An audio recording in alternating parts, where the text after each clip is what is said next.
Once upon a time, there was a chef. She had always loved to cook, even from when she was very young. It is thought by some that her love of cooking actually started not out of a love of food, but actually out of a love of mischief, when she would sneak into the kitchen when her parents were making dinner and steal food from the pantry and from the fridge and from the counters. And she would even steal the precious duck eggs that her parents had saved up for, and she would throw them against the wall and on the ground.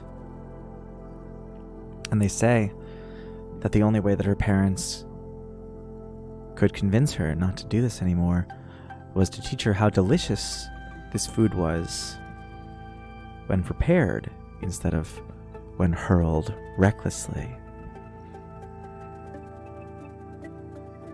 And the little girl discovered that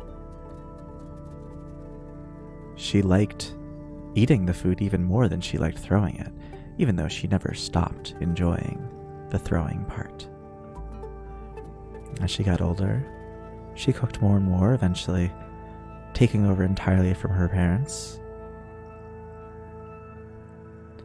and learning new and different ways to cook, not just by the stove and in the oven, but over the fireplace, or using the heat of the sun, building a clay oven and burying it in the earth. She loved finding new ways to do things. And this learning wasn't automatic, of course. She was a great studier, never particularly keen on school. But with the love of cooking came a love of learning, at least about food itself. Not just cookbooks themselves, but every book she could get her hands on that had anything to do with the food. Religious texts, like the Torah or the Quran.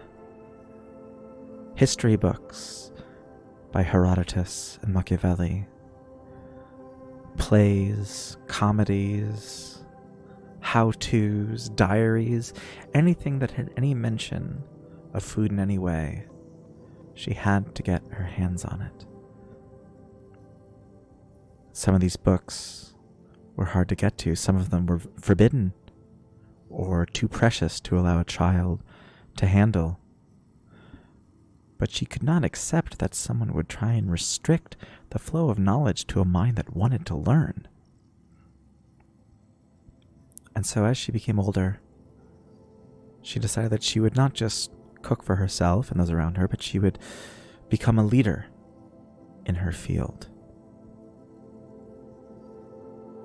She joined every available committee, sat on every available panel, contributed to newsletters, spoke at conventions, trying to change the way that the people around her spoke about food and about learning about food and about speaking about food. Some saw this as arrogance. Some thought that her goal was merely to dominate the conversation, but that was never the case.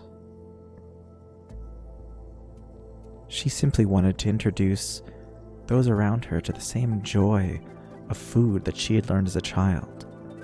She tried to explain to people that her parents did not get through to her by scolding or by lecturing, but by teaching and encouraging her to learn on her own. She argued to people that if we wanted to truly be a society that treasures not just the body, but the mind and the connection between the two, we could not afford to restrict knowledge in the way that we had been. We could not afford to keep secrets that had the potential to lift people up, brighten their eyes, and fill their bellies.